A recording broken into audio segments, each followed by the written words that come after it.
हम चर्चा कर रहे थे कि बॉलीवुड का जो कोर एस्टेब्लिशमेंट है, वो किस प्रकार इस समय निरंतर चुनौतियों का सामना कर रहा है।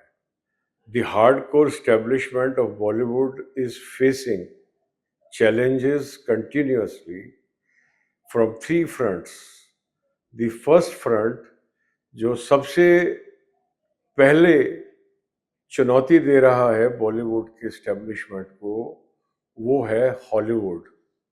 हॉलीवुड अपनी फिल्मों को भारतीय भाषाओं में डब करके अपने मार्केट को निरंतर बढ़ाता चला जा रहा है।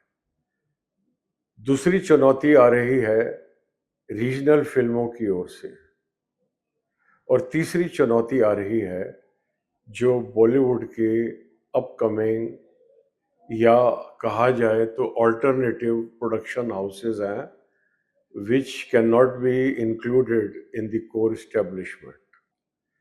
So let us see, पिछले सप्ताह जो 3 फिल्में रिलीज हुई मुख्य, उसमें the Conjuring last rites English की और बागी 4 कोर बॉलीवुड स्टैब्लिशमेंट की फिल्म, और तीसरी द बंगाल फाइल्स जो कि अल्टरनेटिव बॉलीवुड की फिल्म है। ये 3 फिल्में रिलीज हुई। इसके अतिरिक्त एक गुजराती से डब की हुई फिल्म वश विवश, वो भी सिनेमागृहों में चल रही है और अब तक तकरीबन 6 करोड़ का कलेक्शन कर चुकी है, जो कि बहुत ही सराहनीय है। महाअवतार नरसिम्हा जो 25 जुलाई को रिलीज हुई थी, वो अभी तक सिनेमाओं में अपनी मौजूदगी को बनाए हुए है और अब तक वो विश्व भर में और भारत की तमाम भाषाओं में 250 करोड़ से भी ऊपर का कलेक्शन कर चुकी है। खैर, हम लौट के आते हैं उन फिल्मों की तरफ जो पिछले सप्ताह रिलीज हुई 5 सितंबर को। इसमें बाजी मार के ले गई है द कंजरिंग। ये तीनों फिल्मों में सबसे ज़्यादा जो कलेक्शन आया है वो इस हॉलीवुड की फिल्म का आया है। नंबर 2 पर है बागी 4 और नंबर 3 पर है the Bengal files. The Conjuring definitely consolidate कर रही है हॉलीवुड के मार्केट को, और ये F1, मिशन इम्पॉसिबल और जुरासिक वर्ल्ड, ये तीनों फिल्में जो इस साल रिलीज हुई और तीनों की तीनों तकरीबन 125 करोड़ का कलेक्शन कर चुकी हैं ईच।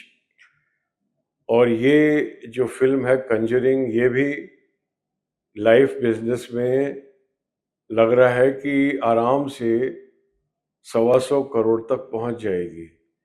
तो हॉलीवुड का जो आक्रमण है वो बहुत ही सटीक चल रहा है और एक के बाद एक वो अपनी पकड़ भारतीय बॉक्स ऑफिस पर बनाती जा रही है।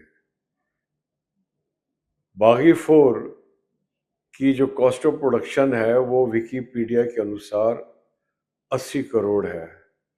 तो उस हिसाब से ये अभी तक अपनी कॉस्ट ऑफ प्रोडक्शन रिकवर नहीं कर पाई है, लेकिन आशा की जा सकती है कि ये 100 करोड़ के लगभग का लाइफ टाइम बिजनेस कर लेगी और इस तरीके से ये भी अपनी कॉस्ट ऑफ प्रोडक्शन को कवर कर लेगी।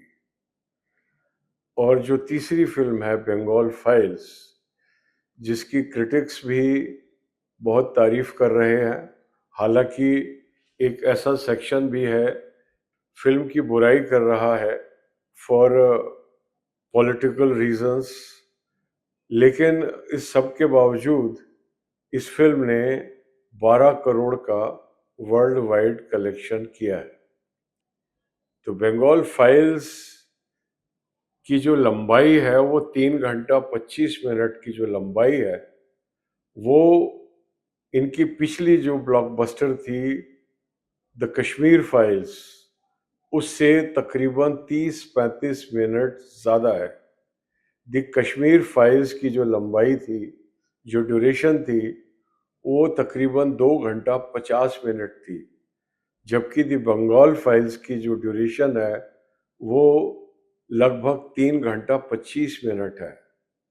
और इस फ़िल्म की जो लेंथ है, वो सबसे बड़ी रुकावट बन रही है इस वक़्त इस फ़िल्म की बॉक्स ऑफिस पर, क्योंकि वीकेंड के अलावा 3.5 घंटे की तो फ़िल्म है, उसके ऊपर आप लगा लीजिए 1.5 घंटा और, तो किसी भी वर्किंग डे पर किसी भी सामान्य व्यक्ति का 5 घंटे निकाल पाना एक बहुत ही कठिन काम है आज के युग में। विवेक अग्निहोत्री जी को उनके बहुत शुभचिंतकों ने ये सलाह दी है, लेकिन वो भी ज़िद पर अड़े हुए हैं, तो देखते हैं इस ज़िद का परिणाम क्या होता है।